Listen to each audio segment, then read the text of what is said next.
The camera blinked to life with a sterile blue glow, casting harsh shadows across the metallic dais. Billions of beings across the galaxy tuned in, breathless in anticipation. On screens from the frozen mines of Gelbera 9 to the opulent floating pleasure cities of Korthalix, the Galactic Empire's broadcast took over every frequency. The Empire's seal spun in the corner, its golden insignia gleaming like a middle finger to any who dared resist it. Citizens of order, intoned a smooth, slithering voice. Today, justice is made visible. Grand Vox Marshal Zyrantal floated onto the screen with all the pomp of a self-satisfied aristocrat. His body glistened with ceremonial oils, and his 6 spindly fingers flourished with theatrical flair. He wore a cloak woven from nebulamoth silk, a fabric so rare only emperors and tyrants bothered with it anymore. He smiled, a thin lizard-like thing. Today we deliver consequence, he continued, pacing with precision.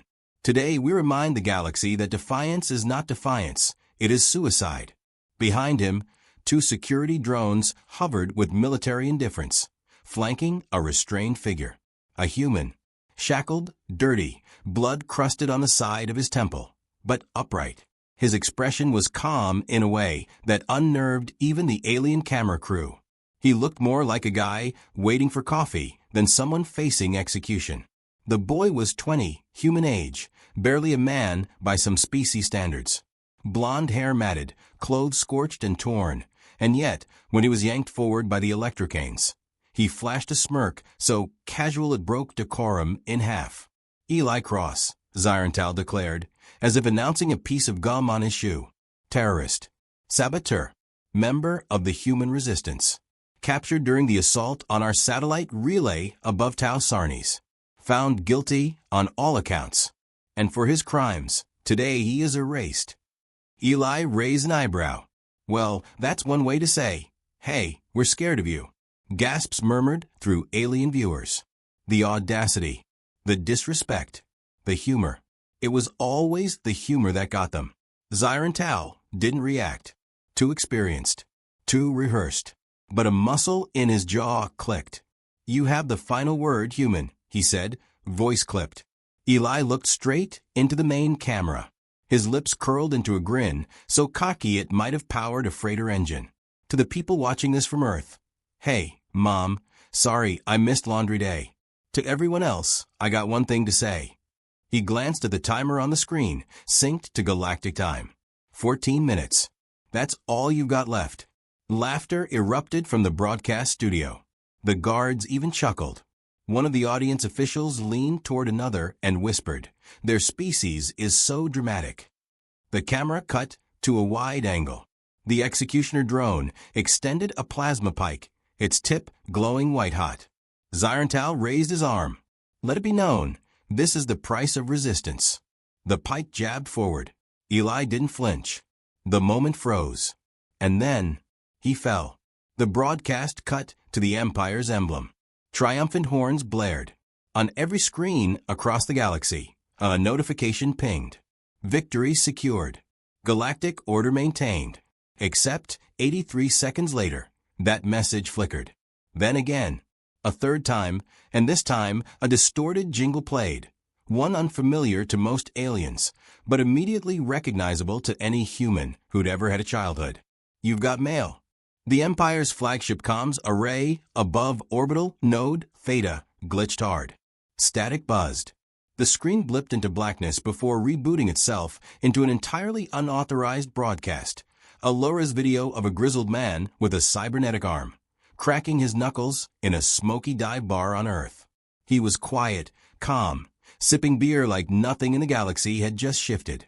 But his eyes, beneath thick eyebrows and crow's feet, were those of a man not broken by war, but sculpted from it.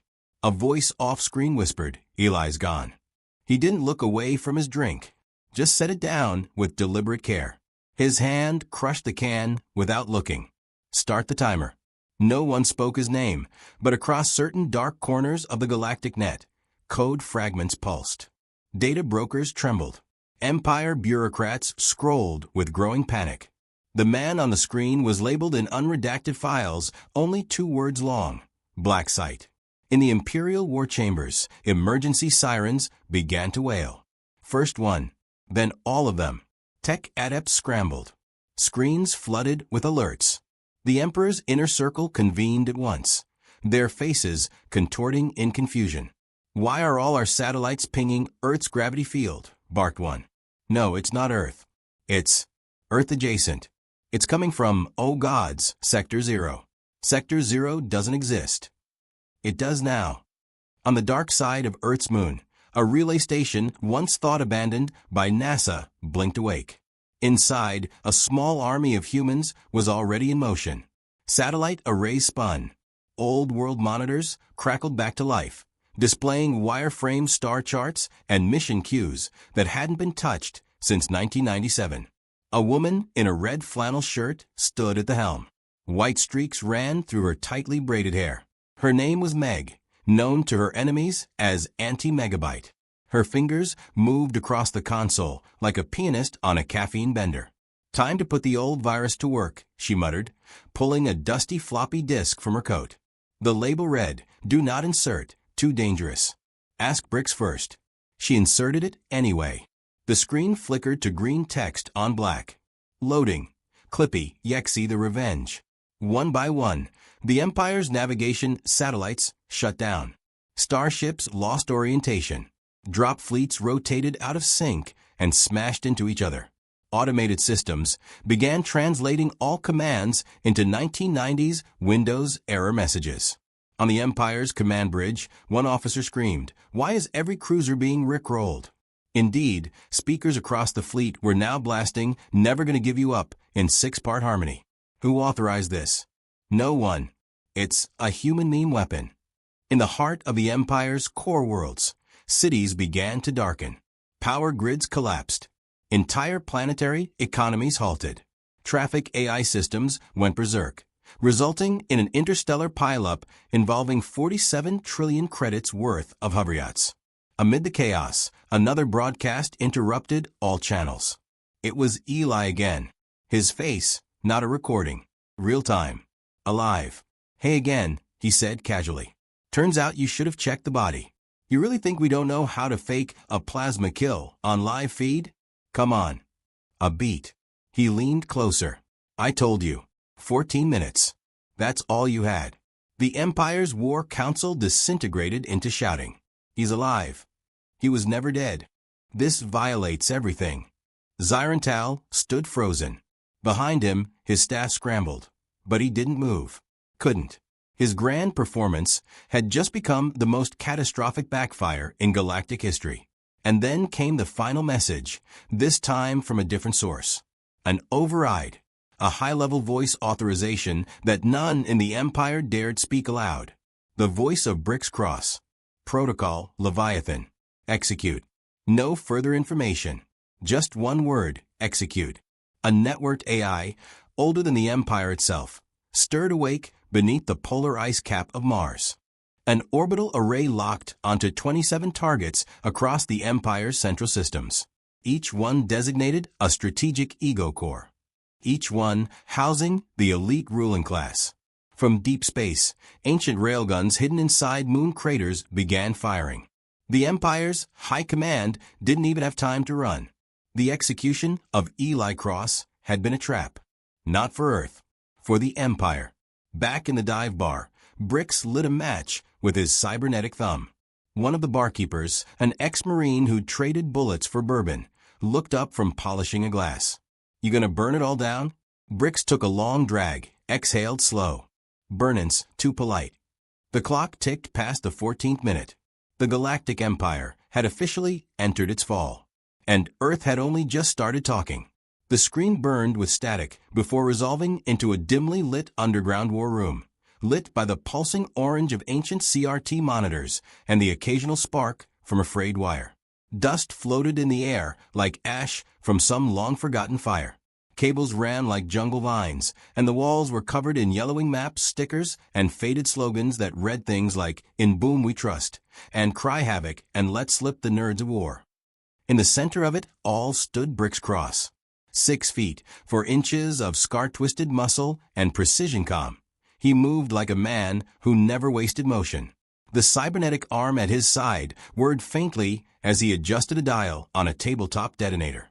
The light above him caught the steel lines of his face, chiseled from both time and consequence. A plasma scar ran from his temple to his jaw, a gift from some forgotten war, or perhaps one he'd given himself. His eyes were focused on a single photograph, taped to the side of the main console. Eli, age 6, covered in peanut butter, grinning without apology. A woman emerged from the shadows behind him. Gray dreadlocks pulled into a bun, glasses strapped tightly around her head with duct tape, and an old Hack the Planet t-shirt hanging loose over combat cargo pants. She strolled up like she owned the place, because she did. "Running the timer already?" she asked, chewing on a cinnamon stick. "Not even gonna pretend you're conflicted." "Anti-megabyte," Brix grunted without looking. "He was my son." "Which means he was my nephew," she said, sliding into the seat beside him. "I taught that boy to fry an AI before he could tie his shoes." "You think I'm conflicted?" He didn't answer. Across the room, a side door creaked open. A tall figure ducked through it, dragging a wheeled crate and whistling the theme from Knight Rider. "Yo," called Jet. "Did someone say vengeance?" Jet looked like he'd stepped out of a redneck fever dream. His leather jacket was patched with logos from NASCAR, Star Trek, and death metal bands. He wore mirrored sunglasses underground. Somehow, he still looked like the best pilot in the quadrant. "We rolling out the Mustang?" he asked. "I just finished hypermodding it. She can do light speed now, but only in reverse." "We're not taking your car into orbit again," Brix said. "I reinforced the suspension this time. I used parts from it was a vending machine, but—" A deep bark interrupted them. Then a snarl. In the corner, a dog stepped out of the shadows. Old, grizzled, with cybernetic hind legs and a perpetual scowl, Taco had once been Earth's top warhound. Now he chewed on titanium bones and growled at vacuum cleaners. Taco locked eyes with Brix and gave a low, guttural growl. The same growl he'd given the last time someone killed someone he loved. "Yeah," Brix said. "He knows." The lights flickered. A mechanical tone rang through the room. Anti-Megabyte flipped a switch, and an old-school projector whirred to life, casting a 3D wireframe of the Galactic Empire's command structure into the air. "Here's what we're looking at," she said. "After the Empire aired Eli's death, I triggered the backdoor virus we installed in their neural grid years ago. Codename Operation Clippy. It's already crashing their support systems. That's phase 1. "Remind me," Jet said. "Was Clippy the one that just says, 'It looks like you're trying to run a galaxy. Would you like help failing?'" "Yup," she grinned. "And it never shuts up." Brix pointed at the floating schematic. "Phase 2. Their command throne world, Zark's Prime, is vulnerable now. We hit them hard, fast, before they know where to look. They think we'll come from Earth. We won't." Jet leaned in. "We coming through the wormhole?" "We're coming through the wormhole inside the trash barge they jettisoned last week." "Oh," Jet said. "That's disgusting." "I love it." A voice crackled from a wall speaker. "I heard you maniacs were cooking up something big." The room went quiet as a new figure appeared in the doorway. She wore a black nun's habit, but it had been reinforced with body armor. Her rifle, long matte black, etched with scripture, was slung across her back. The last time she'd smiled, a dictator had burst into flames. "Sister Boom Boom," Brix said with a nod. "Blessed are the peacemakers," she intoned. "Because we're bringing the boom." Taco barked once in agreement. "Time to go," Auntie said, cracking her knuckles. "Just uploaded a virus into their food replicators that turns all Empire rations into prune-flavored Jell-O. That ought to slow him down." As the team geared up, Jet dragged over a small metal case, flipping the latches with a grin. Also brought a little surprise. He opened the case. Inside, Eli's old harmonica. Brix took it slowly, reverently. He held it in his calloused hand. "He used to play this when he couldn't sleep," he said. "Said it calmed his nerves." "Then let's return the favor," Jet said. "Let's calm the whole damn Empire." They moved with speed and purpose, sliding into the old freighter disguised as garbage. It stank like rotting protein packs and melted data chips, but the cloaking worked. Jet slammed the engines to life, while Annie hacked into the Empire's navigation beacons. rerouting a patrol to a nearby asteroid belt. Ship secure, Jet reported. Hyperdrive is, well, held together by spit and sarcasm. But it'll fly. Sister Boom Boom muttered a prayer while reloading clips of glowing rounds etched with Bible verses. Lo, though I walk through the valley of the death world, I shall fear no evil, for my rounds are armor-piercing. Taco curled up next to the onboard torpedo launcher, growling softly in his sleep. As they slipped through the wormhole, Bricks sat in the command chair, harmonica in hand. He didn't play it, just held it like a promise.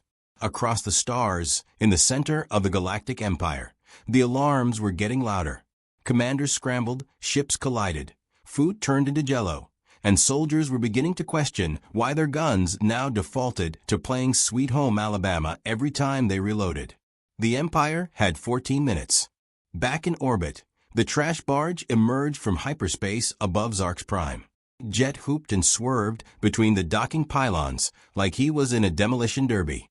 "Who wants to blow up a palace?" he asked. Bricks locked eyes with the towering spires of the Empire's Central Command. His cyberarm clicked into place as he activated the explosive crate. Inside that crate was a gift labeled for the Emperor. "Do not open." It ticked with the soft, happy rhythm of a music box playing Take On Me. "Deliver it," he said. Jet punched the boosters. They launched the crate directly at the central tower, shielded by the viral stealth code Anti had laced into the Empire's AI. The capital didn't even detect it until it was too late. Seconds before it hit, every screen across the city lit up with one image. Eli, alive and grinning. Then the screen read, "Message received." The tower exploded in a shockwave of EMP and old-fashioned boom. No nuclear signature. No plasma burn.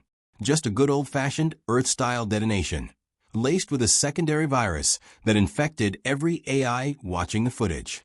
And in the rubble of the tower, sprawled out like an angel of war, stood Sister Boom Boom. Smoke curled from her rifle. A drone tried to rise. She shot it in the eye. From the sky, Bricks and Jet descended on ropes. "Nice of you to drop in," she said. Jet winked. "We bring snacks." Auntie's voice rang over the comms. "Hey team, I just hijacked their treasury files, redirecting the entire Imperial budget to pay off human student loans." "Finally," muttered Jet. Below them, the Empire was unraveling. Command lines broke. Planetary governors were declaring neutrality. And somewhere deep in a hidden bunker, the Emperor screamed as his elevator played its raining men on loop. Bricks stood at the heart of it all, surrounded by the chaos he had unleashed. He looked up at the sky. They took his son. He'd taken their throne. And they still had time left on the clock. Smoke curled from the crater where the Imperial Command Spire had once stood, its elegant obsidian frame now reduced to fractured glass and splintered steel. Ash rained gently over the capital city of Zark's Prime. Somewhere distantly, a siren wailed in a warbling loop, warning of a threat already inside the walls. The Emperor's Palace, an architectural marvel carved into the side of a crystalline mountain, glittered in the early evening sun, oblivious to the chaos cascading through his empire like a domino chain soaked in gasoline. On a wide balcony overlooking the chaos, 3 Imperial advisors stood frozen. They breached the palace grounds inside a garbage barge, sputtered Minister T.H. Krell, his eye stalks twitching erratically. "Yes," hissed Commander Ivok, wiping alien ichor from his mandible with a silk sash. Their pilot crashed it through 2 defense towers, made a rude gesture, and then asked, quote, "Do y'all validate parking?" "This doesn't make any sense," T.H. Krell whispered. "It's worse than that," said the third, a cybernetic advisor with a dozen blinking processors on his shoulders. "It's human." The great hall trembled beneath their feet as an explosion rocked the eastern wing. A distant echo of laughter followed it. Inside the palace corridors, Bricks moved like a war god on a mission. Plasma bolts scorched the marble around him, but he advanced without pause, firing from the hip with his auto rifle, his cybernetic arm absorbing recoil like it was a casual stretch. His beard was singed, his coat torn, but his steps never faltered. He had walked through hell before. This time, hell's going to limp. Behind him, Taco the dog hurled himself at a screaming Predator, teeth bared, eyes glowing. The alien screamed something about diplomatic immunity before Taco tore through his armor like it was styrofoam. Sister Boom Boom trailed behind, calmly picking off guards with sniper-precise pistol shots.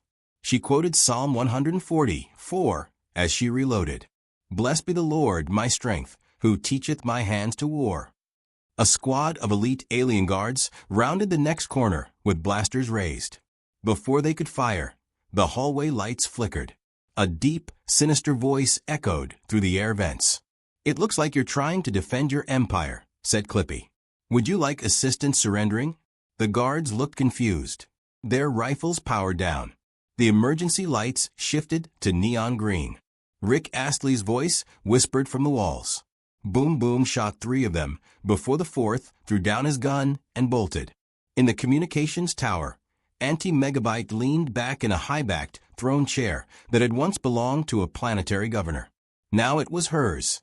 She was halfway through a bag of barbecue chips, feet kicked up on the console, hacking through the last layer of the Empire's global control firewall with one hand while knitting a scarf with the other. "You guys should see the panic metrics," she muttered into the comms. They just Googled how to surrender to humans politely. Jet's voice crackled in. "Hey, quick update. I just stole the Emperor's personal skiff. It's got gold trim and a massage chair. Also, I may have hot-wired it with an AC/DC tape." Auntie grinned. "Nice. Tell Bricks he's got 5 minutes until the Planetary Governor Council reconvenes. After that, they might launch their self-preservation nukes." On cue, Bricks kicked in the next door with a satisfying crunch. He stormed into the chamber like a thunderclap with legs. The room was built for intimidation. High vaulted ceilings, black onyx floors, a long table etched with maps of conquered worlds. The council members were already seated, each surrounded by an entourage of trembling aides and panicked bodyguards. One member screamed when Taco growled. Bricks didn't yell. He didn't need to. He walked to the head of the table, slammed down the harmonica, and stared each of them down. "You executed my son," he said. "And now you get to explain to me why your empire shouldn't follow him." Chancellor Zelf, a bloated insectoid with twitching mandibles, tried to bluff. This is terrorism. You're just humans. You're erratic, unstable, emotional." Bricks raised a brow. "You're not wrong." Sister Boom Boom leaned forward. "But that's what makes us unreasonable." She tossed a data stick onto the table.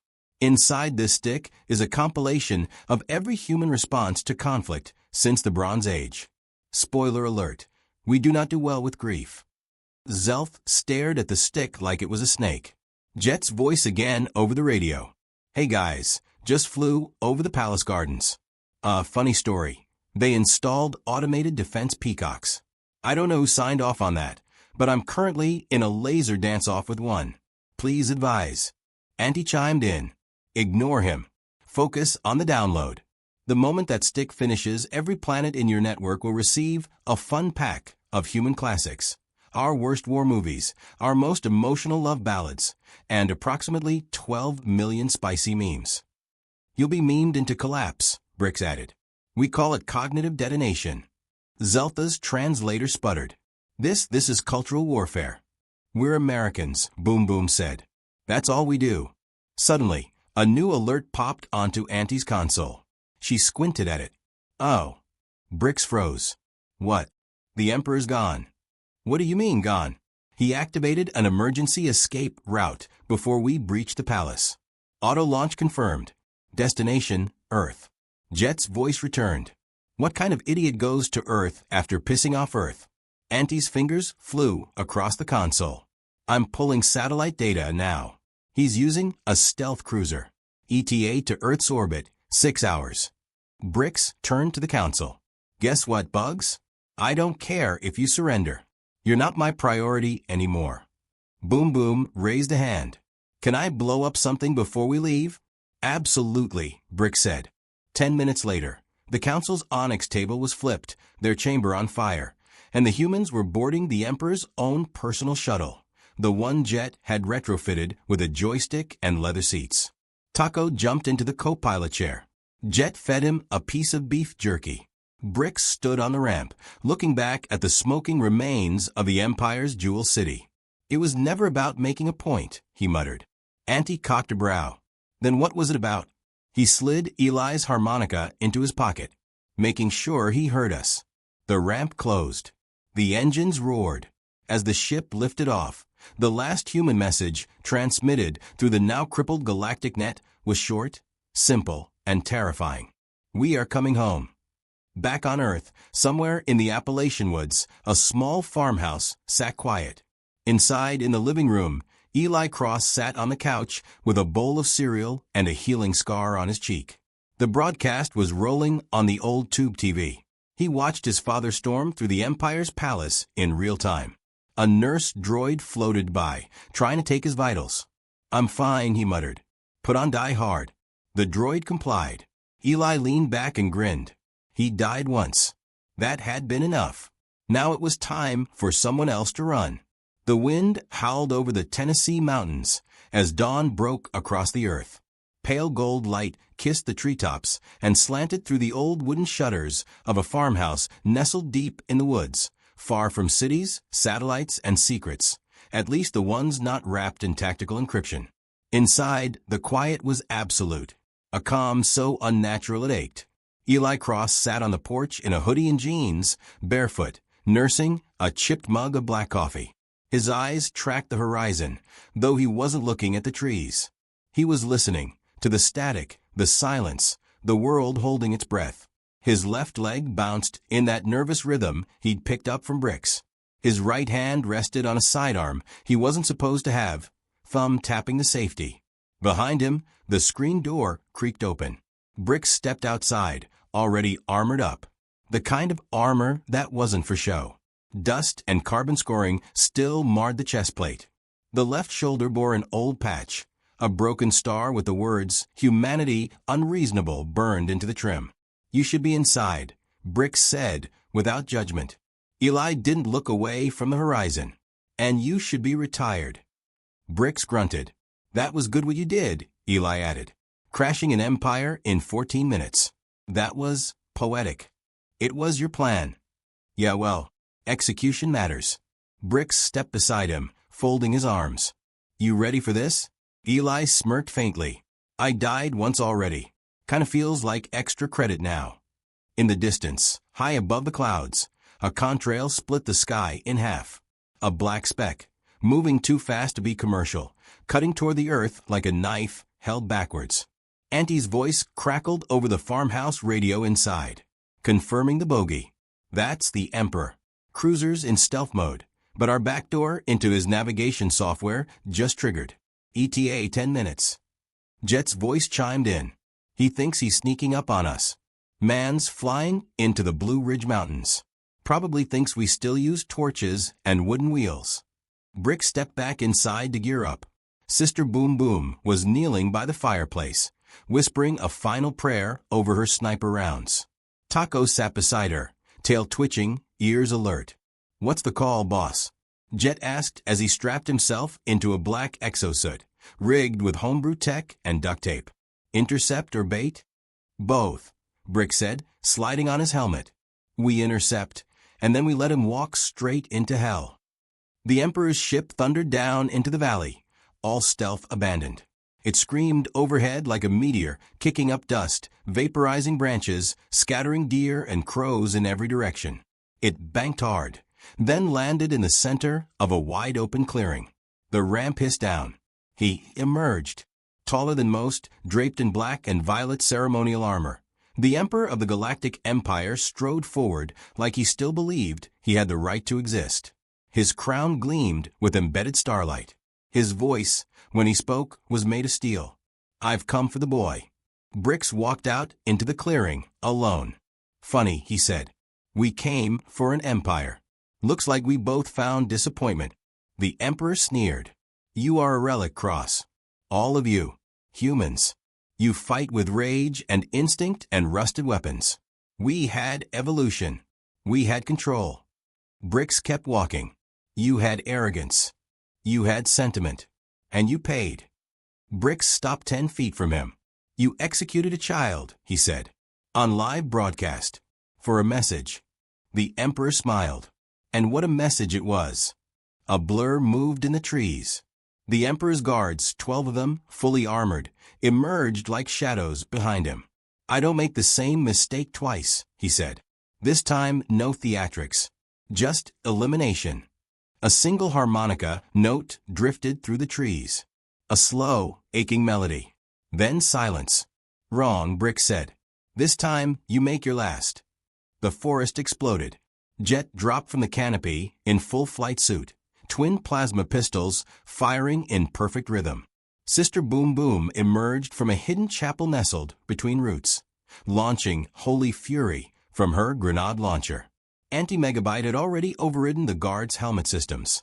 Half of them collapsed screaming as their internal HUDs began playing 30 hours of reality TV and dubstep covers of Gregorian chants. Taco leapt from the underbrush and tore into the leg of the nearest guard, dragging him to the dirt. The Emperor drew his blade, a wicked, humming weapon carved from the bones of a neutron star. He swung at Bricks. Bricks caught it in his cybernetic arm, Spark screaming. His other hand drove a serrated knife into the Emperor's side. They grappled like titans. Your species doesn't belong among the stars, the Emperor snarled. Bricks headbutted him. Funny, he said, voice like a gravel pit. We are the stars now. Eli stepped from the woods, eyes locked on the man who'd ordered his death. No armor, no gun, just presence. The Emperor turned, momentarily stunned. You, he breathed. You should be Ash. Eli shrugged. We're allergic to dying properly. He raised a single device. Small. Handheld. You know what this is? Eli asked. The Emperor stared. This is the signal that ends your name, your claim, your lineage. Right now, every corner of the galaxy is watching. Because you tried to kill an idea when you killed me. And ideas don't die. He pressed the button. Across the galaxy, the Empire's remaining worlds watched as their Emperor stood in a muddy clearing on a backwater planet. Beaten, bleeding, cornered. The feed broadcast live, hijacked by Anti-Megabyte's worm. And then Eli Cross said the words that cracked the spine of 1,000 years of rule. Execution complete. Bricks struck the final blow. A clean, brutal motion. The Emperor fell. The storm passed. Silence reclaimed the clearing. A few birds returned. A breeze moved through the trees. Bricks dropped the bloodied blade. Taco lay at his feet, tail thumping tiredly. Jet limped into view, with a broken wing of armor dragging behind him. We good. Sister Boom Boom reloaded one last round. He was not the Root, but the Root is now afraid. Auntie's voice buzzed over the comms again. I just got confirmation. Half the Empire's vassals declared independence the moment they saw the broadcast. The other half are Googling how to write a new constitution. Eli walked up beside his father. 14 minutes was the start, he said. But this is how it ends. Bricks clapped a hand on his shoulder. No, he said. This is how you begin. They stood together, father and son, as the stars shifted overhead. Far above, in deep space, a probe drifted silently through the dark. A light blinked to life on its hull. Then a signal beamed outward. A new empire had seen what happened, and they were watching Earth.